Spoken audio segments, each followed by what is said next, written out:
Assalamualaikum warahmatullahi wabarakatuh. Alhamdulillahirrabbilalamin. Assalatu wassalamu ala asyrafil anbiya'i wal mursalin Sayyidina wa maulana Muhammadin wa ala alihi wa sahbihi ajma'in, amma ba'du.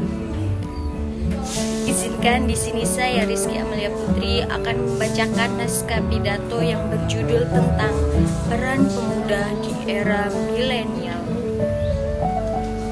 Baik para hadirin yang dirahmati oleh Allah, bicara tentang pemuda, sebenarnya apa itu pemuda dan siapa itu kaum muda? Oke, baik, pemuda adalah harapan muda bangsa, generasi penerus cita-cita bangsa yang akan membawa kesejahteraan yang hakiki nantinya. Saat kita bicara tentang pemuda, pasti identik dengan masa muda. Betul apa betul? Di mana masa muda yang hebat dan luar biasa, dikarenakan masa mudalah masa yang paling tepat, masa yang paling kuat untuk senantiasa taat kepada Allah Sang Pemilik Nikmat. Hal ini seirama dengan firman Allah dalam surat Ar-Rum ayat 54 yang artinya, Allah dialah yang menciptakan kamu dari keadaan lemah, kemudian Dia Allah menjadikan kamu sesudah keadaan lemah itu menjadi kuat, kemudian Dia menjadikan kamu sesudah kuat itu lemah kembali dan berubah. Dia menciptakan apa yang dikehendakinya, dan Dia Allah yang maha mengetahui dan lagi maha kuasa. Syekh Abu Al-Fidah Ibnu Umar Ibnu Katsir menyatakan dalam kitabnya, yakni Tafsir Ibnu Katsir, bahwa yang dimaksud dengan keadaan kuat setelah lemah adalah Bismillahirrahmanirrahim, syabawwal quwata ba'dad dha'fi, bahwa masa muda adalah masa yang penuh kekuatan, sebelumnya berada pada masa kelemahan. Hadirin yang berbahagia,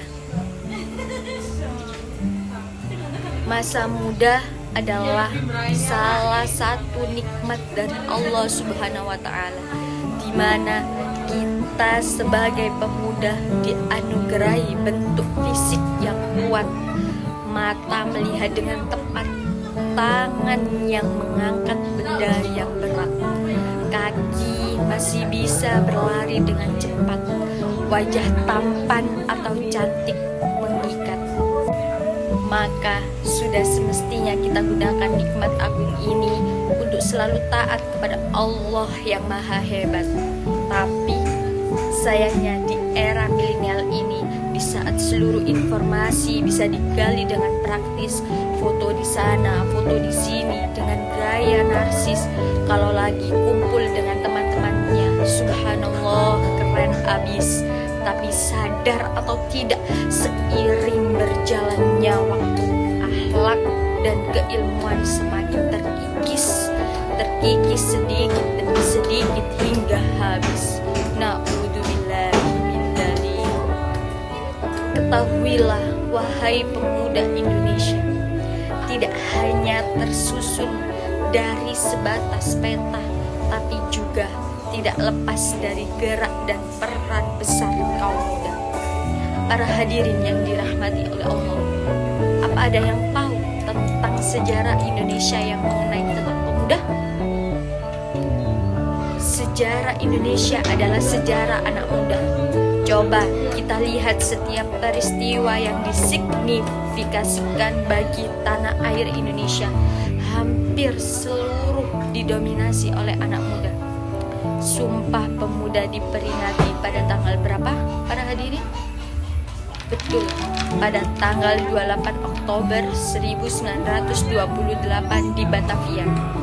Pada saat itu tidak pernah hilang dalam ingatan tentang bagaimana Sumpah Pemuda sebagai momentum persatuan dan kesadaran nasionalisme dari seluruh penjuru Nusantara hingga akhir membawa pergerakan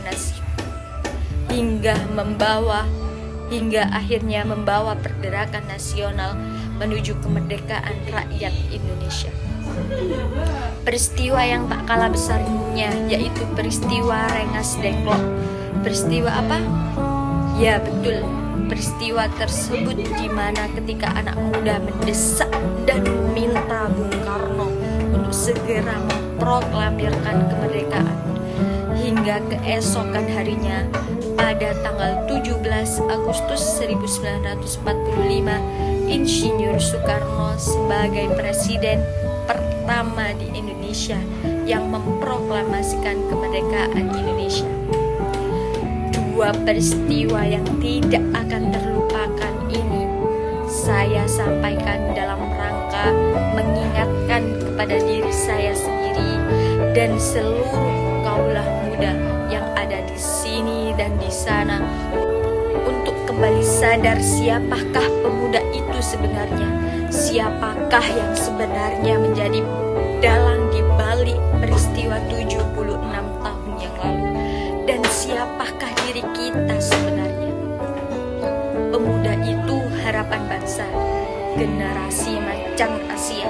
Indonesia menunggu kita untuk mendunia, bukan menunggu kita untuk putus asa. Jangan jadi anak muda yang labil, banyak maunya tapi hasilnya nihil. Haus untuk belajar dan upgrading knowledge and skill.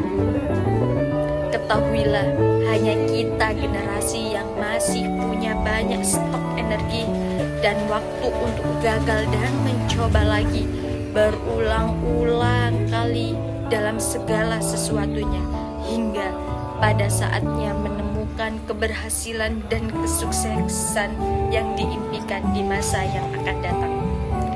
Bekali diri kita dengan ilmu, bekali diri kita takwa, karena sesungguhnya kehidupan dan kejayaan generasi muda hanya dengan ilmu dan takwa.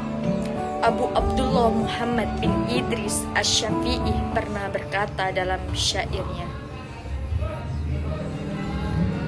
yang artinya yaitu, demi Allah, kehidupan seorang pemuda sebab ilmu dan takwa.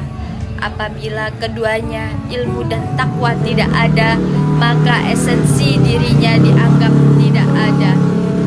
Perbanyak ilmu masa muda, perbanyak ilmu masa depan generasi muda jaya, perbanyak ilmu bangsa Indonesia jaya, karena hanya dengan ilmu dan takwa sebagai penyeimbang akan benar-benar membawa bangsa Indonesia ke depan pintu gerbang kemerdekaannya.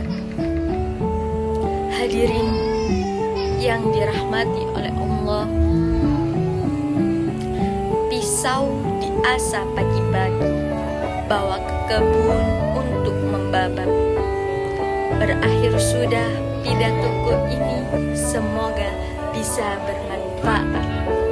Akhirul kalam, ihdinas siratal mustaqim. Wassalamualaikum warahmatullahi wabarakatuh.